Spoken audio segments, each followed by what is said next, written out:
Hello, I'm Jayaprakash Narayan, interacting with you in Ask JP.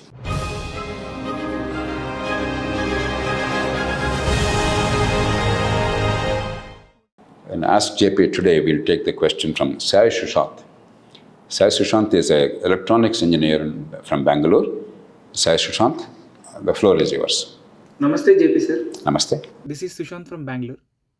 I have seen you many times stressing on the importance of restructuring the local governance systems in India. Before I ask questions on this aspect, I am showing some captures from a street having top MNC companies with around 15,000 employees working there. Now my question, sir. Why should I pay 25 to 30% of my salary as tax to central government if my daily life is majorly impacted by the efficiency of local government? Why is this inefficient chain of central government collecting the funds and then transferring some part of it to the states, and in turn the states transferring some part of that to the local governments? Our current local governance is such that we don't know whom to complain, where to complain if my street is not properly cleaned, roads are in bad condition, menace of street dogs, etc. So for every minor issue in my street, why should I go to a distant municipal office? Why can't we have a decentralized local government? I can myself find some flaws in our current local governance system with just one example. Can we get an elaborated video on your vision for an ideal local governance system? What exactly needs to be done by central and state governments? And what role does citizens play in achieving this? Eagerly waiting to see your response, sir, and thank you for giving me this opportunity.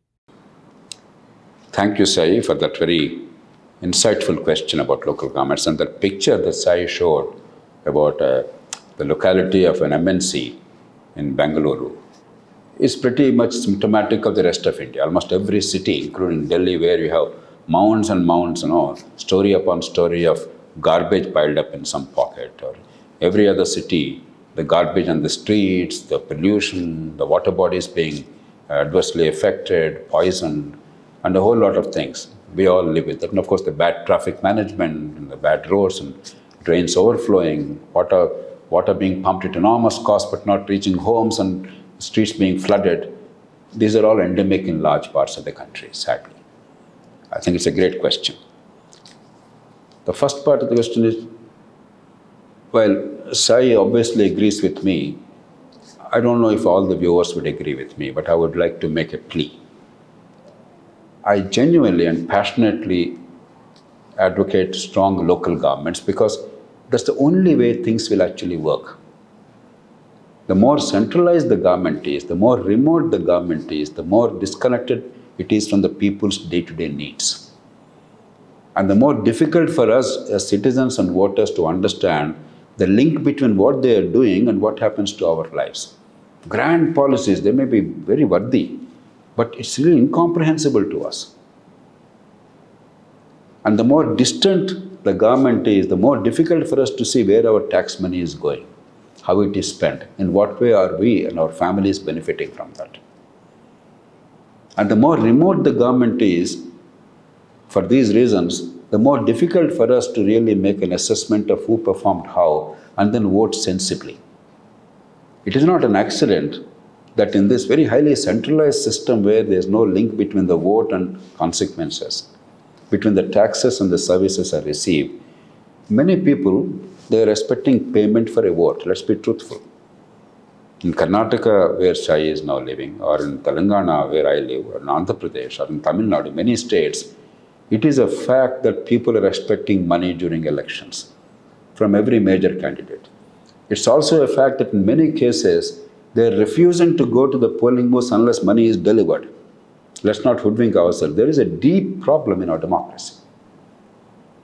The central reason, among other things, is the connect between taxes and services, between vote and consequences is broken in a centralized system. And therefore, in a country of mass poverty, illiteracy, lack of sense of citizenship, democracy is reduced to voting and shouting. And voting, in a large measure, is influenced by the money and inducements or the short-term individual temporary welfare measures. short-term welfare measures at the cost of long-term growth and collective services, or divisions in society, caste, region, religion, language, etc. These are not accidental, these are inevitable consequences of a certain design. I am fond of giving an example. You live in an apartment, you pay monthly maintenance, and you elect your peer group, some people whom you trust, who are willing to give their time liberally for the collective cost to maintain the common amenities. Suppose the lift does not function. Supposing the garbage in the campus is not cleaned up regularly. Supposing the drains overflow within the campus. Supposing water supply doesn't come to your apartment. Or supposing the watch and ward is not there and some rowdies and gondas come and bother you every day. Then you will holler because you know who is accountable. You know where your maintenance money is going. You know who is responsible. And you will force them to deliver. If they don't deliver, you will yourself take charge. That is democracy. Democracy is not voting and shouting. Democracy is not about grand issues, it's about simple issues. Let me give an illustration. In India, there is a great example. R.S. Bharati. I'm not even an acquaintance, I only spoke to him on telephone once. There's no relationship, there's no political connection. I'm just giving an example. So let me give this example of R.S. Bharati from Alandur, the outskirts of Chennai city. It was a municipality of 80,000 or so population some years ago. Now, R.S. Bharati has credibility as a local leader because earlier he served as a municipal chairperson and he ensured quality water supply to that small town. When another opportunity came to lead, he inspired the local people, the first small town in India to undertake a project of underground sewerage system, a regular, proper underground sewerage system. In India, even today, even big cities don't have more than 30-40% coverage. And small towns is unheard of. So he inspired them. And because of his leadership and credibility, the people came forward to pay for the future connection charges, sewerage connection charges. He raised some 7-8 crore rupees. Being the first mover, he got some loans at concessional rates from multilateral agencies and others. And he executed a first-rate drainage system for that small town at a cost of some 50-60 crores. Exact amounts I'm not familiar at this point of time. But see the consequences. Within 2 years, the property values went up about 10 times. Instead of the filth and the muck and the stench of improper drainage system, of night soil contaminating everything that you see, becoming an eyesore, you now have a properly clean and hygienic and healthy sewerage system. And suddenly, the people understood the value of living in that locality. The property values went up. So the people see the link between the actions of a government and their own fortunes. Either services delivered immediately, improved quality of life, or improved assets. I was traveling one day in Northern California from the east to the west on some road, I forget the name of it. To the north of that road is the city of Sunnyvale. As you know, in the United States, even at 10,000, 20,000, 50,000 population is called a city, unlike us, where we have a notion of a city being lakhs of people. To the south of it is Cupertino. My friends told me, do you know that the property values in Cupertino are about 50-60% higher than in Sunnyvale?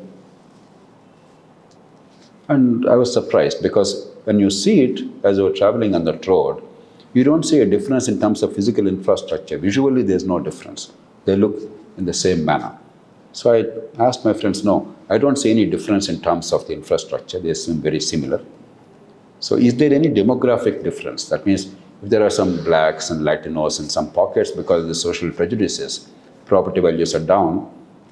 And if they have the dominant groups residing in another locality, property values may be high. I said, is there the issue? They said, no, demographically also they're similar. Then I ran out of ideas. I said, how come there is so much difference? Then they told me, in Cupertino, the school district functions very well. There's a highly decentralized local management of the schools in the United States, and the school district Cupertino functions very well. And already you're paying taxes, and therefore your School fee is covered in the taxes. You don't have to pay any out-of-pocket fee to admit your kids to the school. Because the school is doing very well. People want to reside in that area to be eligible to send their children to the public school without any additional cost. And therefore property values went up because there is greater demand than is the supply of houses. The link between what happens in terms of local government and your own life, in this case property value is going up and children getting a better value, better education. That is true local government in various levels. Not only tiers in terms of sizes, it's also about stakeholders.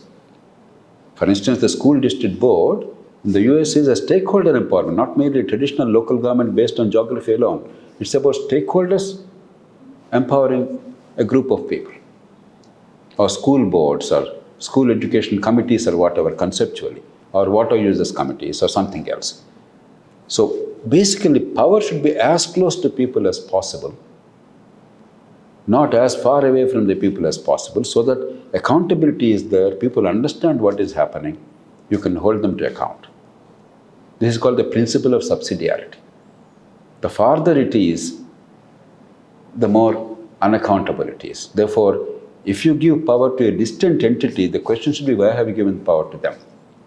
Ideally, power should be only the entity closest to the people. Because some services require economies of scale, some are very complex, some cannot be done locally. Defense cannot be local. A national highway cannot be local alone. Currency printing or management of currency or banking regulation have to be national. So some, because of the scale and the scope or the complexity or the nature of the task, they may require bigger entities handling it. But the question is, why is power being transferred to a bigger entity rather than a local entity? Not the other way around. Now to the questions that Sai Sushant raised. One, is it right for the union government to collect a bulk of the revenues? Sai, world over, there is greater efficiency of collection in centralized manner than decentralized manner. As economies grow, as people's incomes and corporate incomes grow, the easiest way of collecting taxes is through income tax or corporate income tax. And they are necessarily world over federal taxations for a variety of reasons. Therefore, collection of taxes at the federal level is much more easy and convenient and efficient. Contrary to your point that it's inefficient, it's not true. And the issue is, in that case, is there adequate transfer to the state and local governments? In India, we have actually a pretty good transfer system. Take this year, 2023-24, fiscal 24. I'm giving you the budget figures. Out of the 33 trillion rupees plus, 33 lakh something crores of the revenues that are anticipated by the government of India, according to the budget. 18 trillion rupees, 18 lakh crores plus, 18 lakh crores plus is transferred to the states in a variety of ways. A small part to the local governments, bulk of it to the states in a variety of ways, including the Finance Commission transfers constitutional devolution, certain grants in aid, so-called centrally sponsored schemes and other things. So nearly 55 to 60% of the total revenues of Government of India are going to states. Therefore, that is not a problem. Who is collecting taxes is not a problem. Certainly, local governments also must collect taxes. There's no question. And there must be a link between taxes and services. There's no question. And therefore, property tax, that's the main tax in local governments, and there are a few other taxes included. That is really all over the world, that's the main tax. But there's a limitation. If you only go by property tax, you're not able to tax income, because not all income is reflected in property. And assets go, except where the physical assets in a village or in a town, where a house is there, there's no other tax available locally. Therefore, while property tax and other local taxes are vital, we must encourage them. That cannot be the sole source of revenue. So that part let us understand. But the second part is the sharing of revenues. While a significant part of the union revenues in India are going to states, very little is going to local governments. If you take the expenditure of the total government in India, union, state and local, The local governments in India spend only about 3% of the total money. If 100 rupees is spent by the government, roughly 3%. If we take out cities like Mumbai, perhaps Delhi, then that money comes down drastically. Local government share of expenditure is incredibly small in India. Compare that with China, an autocratic country, but otherwise comparable to us in many respects. Do you know, in China, I have the numbers here. In China, the federal government spends only about 14.7%. That means about under 15% of the total government expenditure. Under 15% of the total government expenditure by the federal government in Beijing. The states or the provinces and local governments together, they spend about 85%. In that 85%, roughly 20% or so is by the state. 80% is at the local level in various states, the county, the city, something else, etc. It varies from state to state, but this is a broad outline. In other words, China has the highest amount of devolution and expenditure at the local level. Out of the total expenditure of the government, the local governments in China, they probably account for about 65 to 70%, the highest in the world. Take a country like the United States, a federal country. The federal government raises and spends 52% of the resources of the total government budget. The states or provinces, states, 50 states, 23%. Local governments, 25%, more than the states. Take a country like Canada, another federal country. 32.3% federal, 42.8% provincial, 21% local.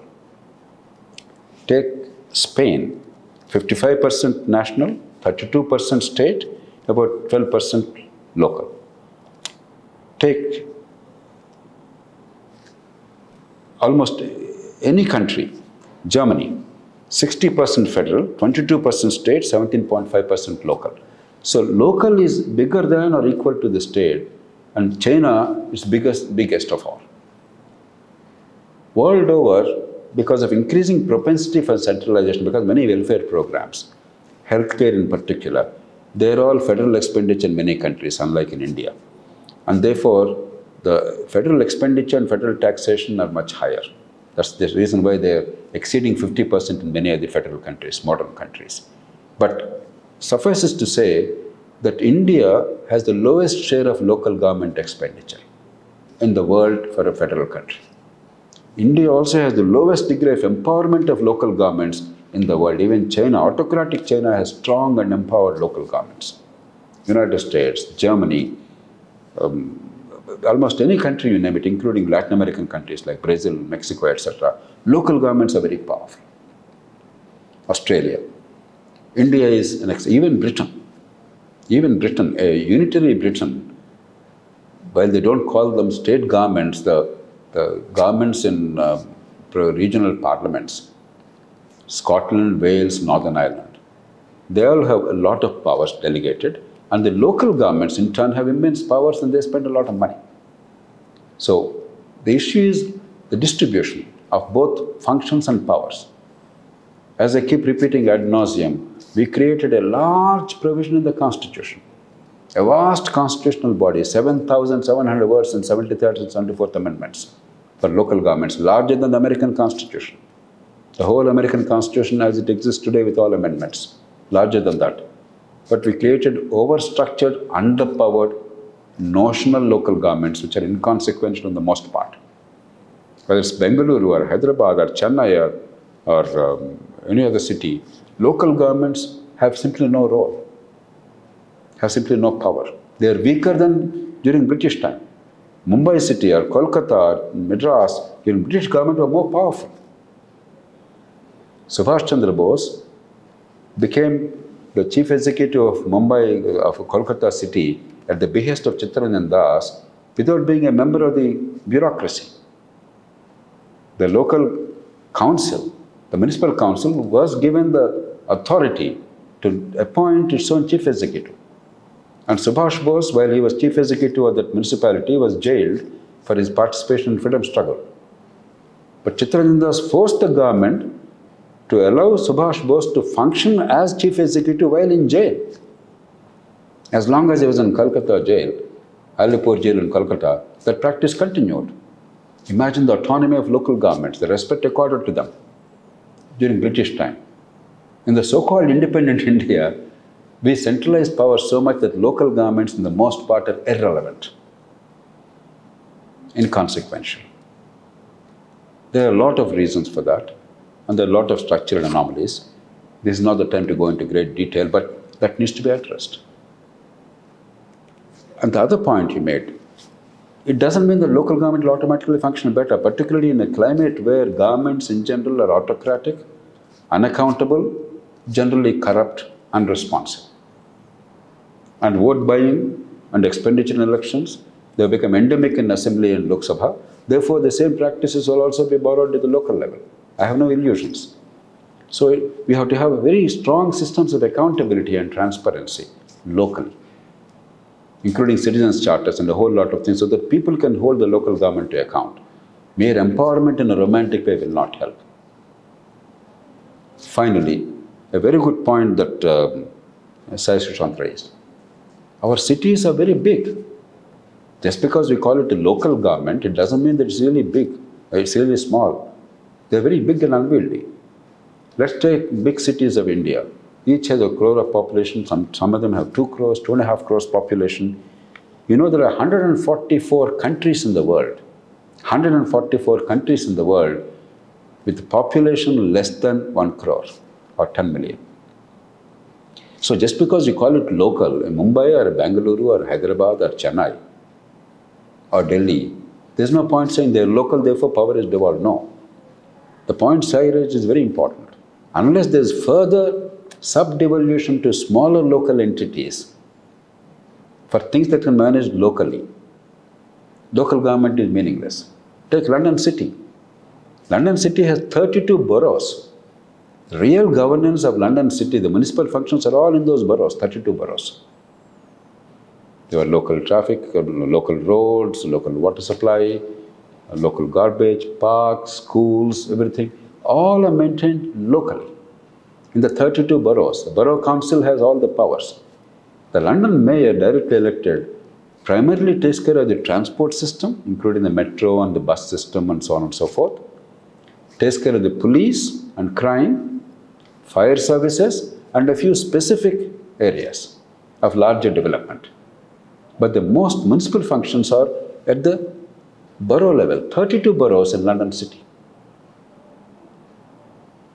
Our constitution created in Article 243S some kind of devolution within the city.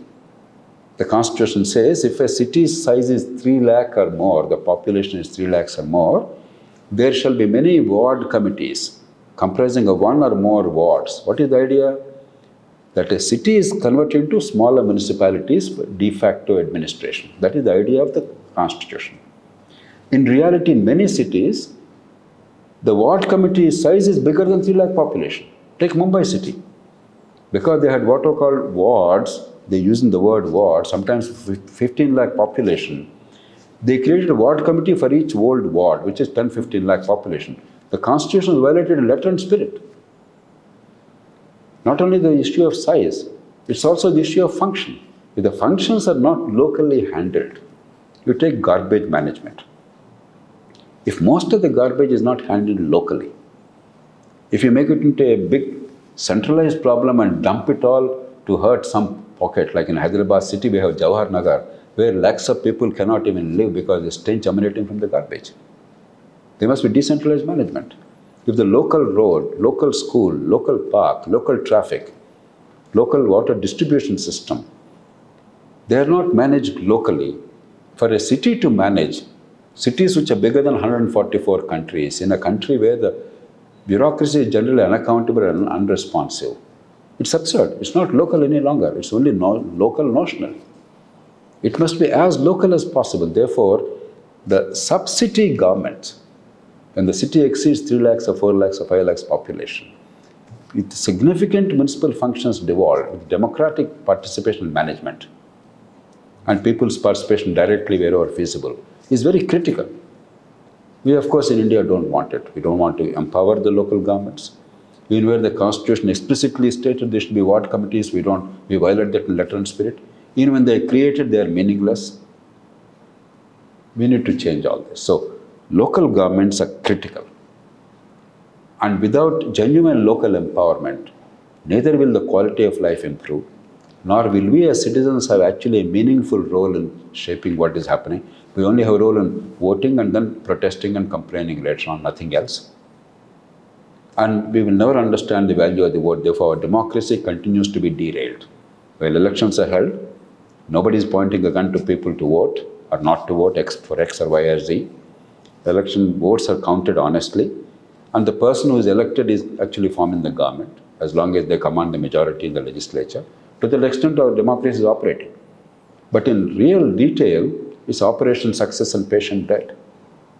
Local governments are what make democracy really work. They are schools for democracy. And we failed in institutionalizing them. And the result is, despite all the tall talk in the country, our civic life, our day-to-day life, our garbage management, our local schools, local health care, our water supply, sewerage, if it rains a little bit, there's no stormwater drainage. It floods almost every city in the country. And sewers overflow everywhere. Traffic is chaotic. Pockmarked roads, manhole covers not properly managed. We see the problems of it. Our parks have become heavens for criminals in many cases. So there is enormous need and scope for improvement in local governments. And unfortunately, there is no consensus among the elites, in government or outside. The politician, the bureaucrat, the middle classes, the media, generally are very resistant to local governments, at least the urban population, which sees the benefits of good local government functioning and which understands the pain of bad local government functioning. And the urban people increasingly are paying taxes, property taxes. They're aware that they're paying taxes. And they're unhappy that the services are not commensurate with the taxes paid. So unless the pressure comes, at least in urban areas, from the thinking and tax-paying class, I don't see why the political parties and governments will be inclined to transfer powers to local governments. So let us raise our voice in each city for genuine empowerment with accountability. Empowerment with accountability and people's participation. And we already are late. We are 75 years too late. At least now if we begin, A, it will improve the quality of life, and B, over time that will improve the quality of democracy itself. It will not happen overnight. But people will slowly discover what is actual self-governance, what is the purpose of the vote, and where do taxes go, and we will mature as voters. Instead of this vote buying, short-term individual welfare measures at the cost of the long-term good of society, and division of society and caste, region, religion, language. Not a well-functioning democracy. This is a dysfunctional democracy. We have to set it right. And effective and empowered and accountable local governments are at the heart of that setting right.